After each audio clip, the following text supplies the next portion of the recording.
예, 예레미야를 다 읽으셨는데 좀 길고 지루했지만 또 예레미야를 잠깐 요약하겠습니다.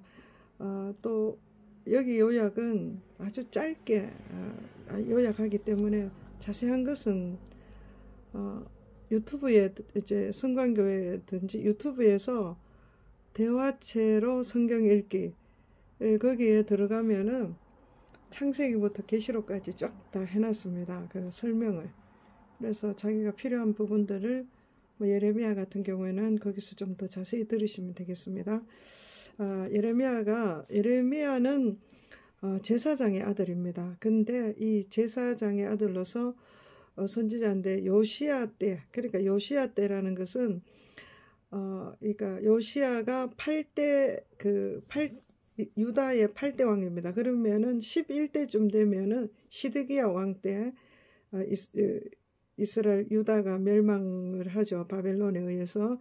그런데 이제 요시야 다음에 요야긴, 히스기야 히스기야가 아니고 시드기야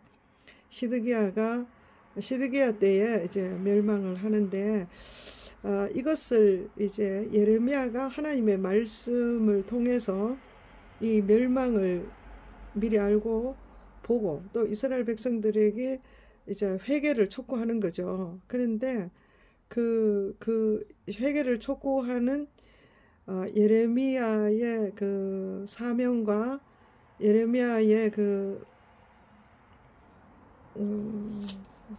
활동, 사역이라고 하죠.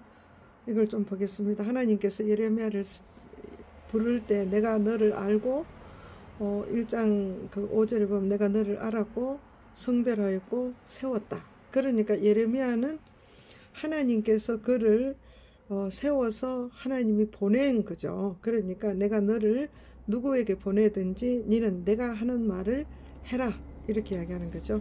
그래서 이제 시드기야의 사명이 시작되는데 선지자는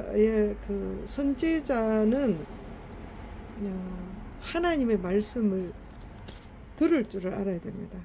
그러니까 하나님께서 보라 하는 걸 보고 하나님께서 말하라 하는 것을 하는 것이 선지자예요. 그래서 선지자가 하나님께서 1장 11절을 보면은 선지자 예레미야에게 이야기하죠. 네가 무엇을 보느냐. 선지자는 하나님이 보라 하는 것을 보아야 되는 거죠. 그러니까 예레미야가 대답하기를 내가 살구나무 가지를 보나이다 이렇습니다. 이 원어에는 살구나무 가지의 움을 보나이다 이렇게 합니다. 이 살구나무는 지금 이스라엘은 살구나무와 같다는 거죠. 이 살구나무는 겨울에 그 겨울잠을 자는 거예요. 그 겨울 속에서 제일 먼저 꼽히는 거죠. 근데 하나님께서 선지자를 보내는 것은 이스라엘을 멸망시키려고 하는 거예요. 구원하려고 하는 거예요. 이스라엘을 구원하기 위한 거죠. 근데 지금 선지자를 보내는 것은 하나님의 이스라엘을 사랑하시는 하나님의 마음을 나타내는 거죠. 그러니까 지금은 이스라엘은 살구나무, 바싹 마른 살구나무, 겨울 살구나무 가지 같은 거예요. 그런데 하나님께서 선지자 예레미야에게 보여주는데 그 살구나무를 보여주는 거예요. 그런 지금 이스라엘의 상태를 보여주는데 그런데 문제는 이 선지자가 살구나무 가지의 움을 본다는 거예요. 그 살구나무 가지의 싹 이제 그 죽은 가지 같은데 거기 움을 본다 이렇게 이야기합니다. 그러니까 여호와께서 이랬어요. 네가 잘 보았다 이렇게 이야기합니다. 그러니까 내가 네게 가르쳐 내가 너에게 하나님께서 예레미야에게 이야기하는 모든 것을 그대로 하나님이 이룰 거다. 그러니까 네가 본 살구나무 가지의 움은 이스라엘의 희망을 본 거죠. 지금 이스라엘은 곧 멸망하지만 그 멸망이 아니고 나중에 가보면은 하나님께서 말씀해 주시죠. 70년 후에는 돌아온다. 그 이야기를 하는데 지금 여기 하나님이 보여주는 살구나무에서 예레미야는 그 살무나무 가지에 우물 보는 거, 싹을 트는 걸 보는 거죠. 희망을 봤다 이거죠. 그러니까 하나님께서 그래 잘 봤다. 그래 이스라엘의 희망을 네가 말해야 된다. 그 이야기를 하는 거죠. 그 다음에 또 하나님께서 다시 보여주는 거야. 네가 무엇을 보느냐. 끓는 가마를 본다. 이 희망도 있지만 이 가마는 끓는 가마는 뭡니까? 재앙이에요. 재앙. 그러니까 하나님께서 그래 이스라엘의 희망도 있지만 이스라엘의 심판도 보여주는 거예요. 그래서 북방에서 일어나는 심판 이것을 보고 뭐 하라는 거예요? 미리 보여주는 것은 이런 심판을 받지 마라. 그리고 또 그 죄의 길에서 돌아오라. 그것을 그 하나님의 마음은 그런 마음이죠. 그래서 그 보여주고 하니까 하나님께서 또 예레미야에게 이 말씀하시는 거요. 이제 네가 봤으니까 그러므로 너는 허리를 동이고 일어나서 네가 본 것을 말해라. 사람들에게 말해라. 두려워하지 마라. 네가 그들 앞에서 네가 두려움을 어려움을 당하지 않을 것이다. 두려워하지 마라. 왜 그러냐? 내가 보낸 거 아니냐? 하나님이 하신다. 하나님이 하시는 것은 막을 수 없습니다. 그래서 네가 예레미야 네가 유다의 타락을 소상하게 그들에게 이야기해라. 그래서 그들이 돌이킬 수 있도록 하나님 돌이키기를 원하시는 하나님의 마음을 전하라는 거죠. 그러면서 그 아버지 하나님께서 이스라엘을 보는 눈이 어떤가 하면은 2장 7절에 보면 내가 너를 기름진 땅으로 인도해서 그것의 열매를 먹게 하고 아름다운 것을 먹게 하였는데 너희가 이 땅을 더럽혔다. 그리고 내 기업을 역겨운 것으로 만들었다. 그러니까 이제 너는 그 결과로 어떻게 되느냐.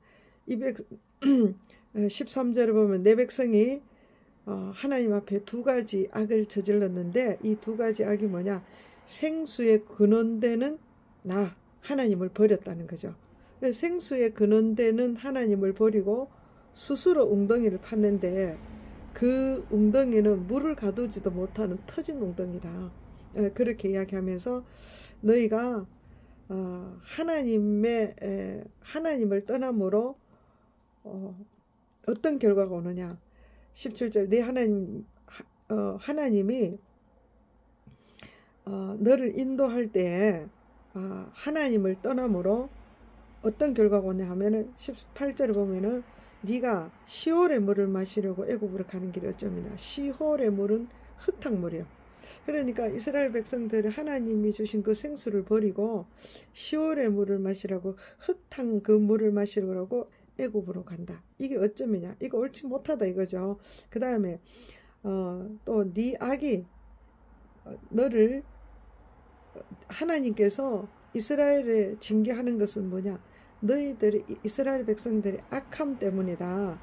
그리고 그 악함이 결국 하나님을 반역하고 여호와를 버리고 그 속에 이스라엘 백성들 가운데 하나님의 경외함이 없고 그것이 이스라엘의 악이고 고통이다. 19절에 그렇게 이야기합니다. 그래서 너희가 왜 포로로 잡혀갈 수밖에 없는, 그러니까 바벨론에게 침략을 당할 수밖에 없는 이유가 뭐냐 하면은 내가 여호와를 떠나고 하나님을 버리고 하나님의 그 심령 안에 하나님의 경외함이 없고 악으로 치달아가는 그것이 너희들의 고통이 된다. 그 원인이 그거다. 그 이야기를 하는 거예요. 그러니까 이제 하나님께서 이 말씀을 하시는 것은 예레미야를 통해서 이 말씀을 하시는 것은 왜 하겠습니까? 이스라엘 백성들이 망하지 말고 돌이키라는 거죠. 그래서 4장 1절에 보면 이스라엘아 돌아오라. 내게 돌아오라. 하나님께서 돌아오라 그러면서 돌아오는 방법까지 가리키는 거예요. 나의 목전에서 4장 1절에 보면 너희 목전에서 가증한 것을 버리고 가증한 게 뭡니까? 우상이죠. 하나님 아닌 것을 버리라. 그리고 진실과 정의와 공의로 돌아오라 이거죠. 그러면은 하나님께서 너희 묵은 땅을 갈고 가시던 물을 그 묵은 땅과 가시덤불에 파종하지 않게 하겠다. 돌아오라 이거죠. 그런데 그들은 끝까지 돌아오지 않죠. 그래서 5장 하나님의 심판이 이제 결정되는 거예요. 그런데 하나님께서 이스라엘 백성을 왜 심판하느냐? 심판하는 이유가 있습니다. 아니, 앞에 이제 원인은 있었죠. 그런데 돌아오라 했는데도 그들이 돌아오지 않는데 어떻게 안 돌아오나? 한 사람도 돌아오지 않는 거예요. 그러니까 하나님께서 정의를 구하고 하나님을 찾는 자를, 정의를 행하며 사는 자를 하나님께서 찾았는데 그 도성에 하나님을 구하는 정의로운 사람, 하나님의 사람이 한 사람도 없습니다. 그래서 하나님께서 용서하지 않겠다. 그렇게 이야기하는 거죠. 소돔 고모라에는 의인 10명이 없어서 심판하는데 이스라엘에는 의인 한 사람이 없어서 하나님께서 내가 5장 1절에 보세요. 예루살렘의 거리를 빨리 돌아다니며 그 넓은 거리를 해서 찾아보고 알아라.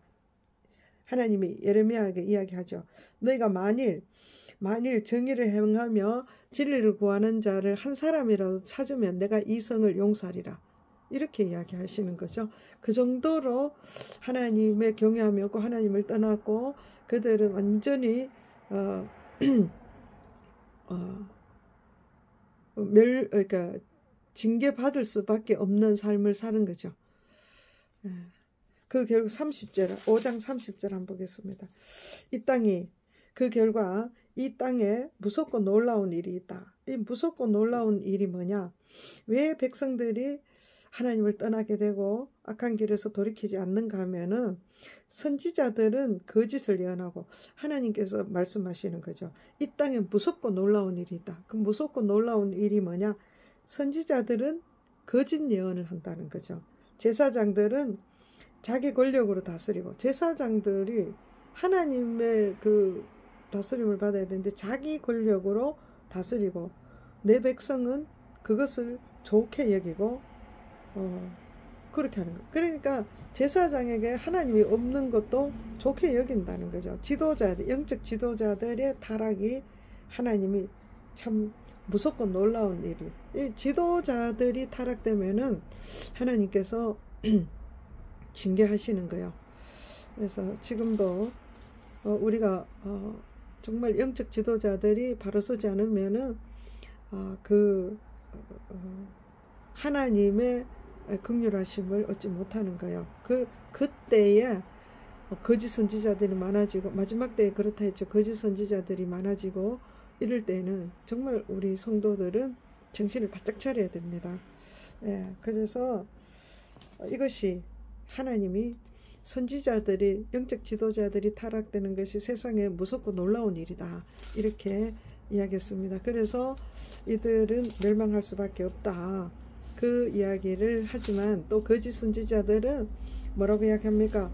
평강이 없는데 평강이 있다 하고 계속 거짓으로 하나님의 계획과 하나님의 뜻을 알지 못하도록 만들고 또 바른 선지자 예레미야 같은 사람들을 핍박하고 또 예레미야 선지자의 말을 듣지 않고 심지어 왕은 예레미야를 옥에 가두기도 하고 이런 식으로 고난을 당하는 거예요. 그렇지만은 예레미야는 그 이스라엘이 이제 시드기야 때 되면은 반드시 이 나라가 멸망받을 수밖에 없으니까 하나님의 계획은 이제 이렇게 하나님이 결정됐으니까 이스라엘 백성들이 살 길은 바벨론에 가서 거기 가서 농사짓고 거기 가서 살아라 이거죠. 그것은 이스라엘의 징계니까 그 징계를 기꺼이 받아야 되는 거예요.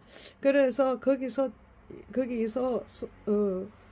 그 바벨론에게 가는 것을 두려워하지 않고 그거는 하나님의 결정이니까 가야 되는 거예요. 그런데 하나님은 예레미야는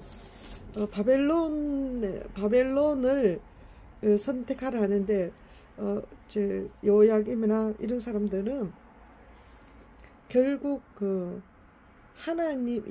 예레미야 선지자의 말을 듣지 않는 거예요. 그래서 갈대아인을 의지하다가 죽임을 당하는 시드기야 같은 경우가 있죠. 그래서 제가 이제 여기서 말씀드리고 싶은 것은, 이거 자세히 이야기하면은 정말 이 내용이 길어집니다. 그래서 대화제로 성경 읽기 그쪽에 가면은 예레미야에 대해서 너무 이렇게 자세하게 설명을 해놨습니다. 그렇게 참고하시고, 이 하나님께서 선지자 예레미야를 통해서 하나님의 뜻이 어떻고 하나님의 의도가 어떤지 그것만 좀 설명하겠습니다. 그래서 결국은 유다가 멸망을 하게 됩니다. 그렇지만 하나님께서 예레미야를 보내는 목적이 그 살구나무 가지에 우물 보게 했죠. 그러니까 이스라엘의 소망을 예레미야를 통해서 이야기하는 거죠. 그래서 70년이 되면은 하나님께서 그 강한 바벨론을 멸망시키고 또 메대 바사가 들어오죠. 그럴 때에 하나님께서 한 왕을 세우셔서 그 이스라엘을 회복시키는 거죠. 그것이 하나님의 계획이다. 그것을 예레미야가 이야기하면서 자기가 실제로 그 밭을 사용하는 거죠. 아나돗의 숙부의 밭을 실제로 매매를 하는 거죠. 왜 그렇습니까? 완전히 예레미야가 계속 이 나라 멸망하고 망한다 이야기를 했는데 왜 밭을 사냐 이거죠. 그거는 다시 돌아오는 것을 이야기하기 위해서 그렇습니다. 그 다음에 벳디 환상 이런 것도 여러 가지 그 퍼포먼스가 있죠. 그렇지만은 그렇게 퍼포먼스를 해도 이스라엘 백성들은 예레미야의 말을 듣지 않습니다. 그래서 예레미야는 이스라엘이 멸망할 것을 바라보면서 그냥 쉽게 멸망하는 것이 아니라 우리가 읽어봤죠. 철저하게 죽임을 당하고 빼앗김을 당하고 성전이 다 회파되고 그런 일이 이제 일어날 것을 예레미야가 보니까 얼마나 애통하겠어요. 그래서 그 애통하는 마음을 노래한 것이 이제 예레미야 애가인데, 이제 오늘 예레미야까지만 보겠습니다. 그래서 이 계획을 하나님께서 예레미야에게 보여주는 것이 31장에 가보면은 하나님께서 이런 계획이 있다는 거예요. 31장 31절을 보면은 여호와의 말음이라 보라 날이 이르리니 내가 이스라엘 집과 유다 집에 새 언약을 맺는다는 거예요. 이 새 언약은 이때까지 맺은 옛 사람 애굽과 맺은 애굽 땅에서 인도하여 냈던 구약의 이스라엘 백성과 맺은 언약이 아니고 이 언약은 구약의 언약은 하나님께서 이스라엘에게 남편이 되어서까지 철저하게 남편이 되어서 보호해도, 그러니까 그런 말이죠. 남편은 아내를 보호하잖아요. 그렇게 철저하게 보호해도 그들은 하나님의 말씀을 순종하지 않았다 이거죠. 그래 그 말씀을 여기 하는 거예요. 31절 내가 이스라엘 집과 유다 집에 새 언약을 맺으리라. 이 언약은 내가 그들의 조상들의 손을 잡고 애굽 땅에서 인도하여 내던 날에 맺은 것과 같지 않다. 이 말은 구약에서 맺은 그 언약과 같지 않고, 내가 하나님이 이스라엘 백성 그들이 남편이 되어서도 이스라엘 백성들이 하나님의 언약을 깨뜨렸지 않느냐. 그러나 후에 이제 내가 이스라엘 집과 맺을 새 언약은 어떤 것이냐. 나의 법을 그 이스라엘 사람들 속에 두고 마음에 기록하여 나는 그들의 하나님이 되고 그들은 내 백성이 될 것이라. 그래서 그들은 나는 여호와를 다시 하나님을 떠나는 일이 없게 하겠다. 이제 그 말이 33절부터는 이제 신약 예수 그리스도가 이 땅에 오시면은 하나님의 법이 어디에 마음에 들어간다. 이제 그 이야기를 하는 거죠. 그래서 아까 전토 매매를 했죠. 그러면서 우리가 예레미야를 보면 어떤 것은 계속 멸망 그렇게 보이는데, 이스라엘의 멸망도 있지만은 그 이방 나라들, 그 이방 나라들의 멸망, 또 바벨론 멸망 이런 것들을 다 기록해 놨습니다. 그래서 이 말씀은 우리가 제가 정리하면은 역사는 하나님이 주관하신다. 왕을 세우고 폐하는 것은 하나님이 하시고 나라를 일으키고 또 나라에 흥하게 하거나 망하게 하거나 또 나라를 세우거나 폐하게 하는 모든 것은 하나님의 그 뜻 안에, 하나님의 역사 안에 있다. 그것을 우리가 알 수 있습니다. 오늘 여기까지 하겠습니다.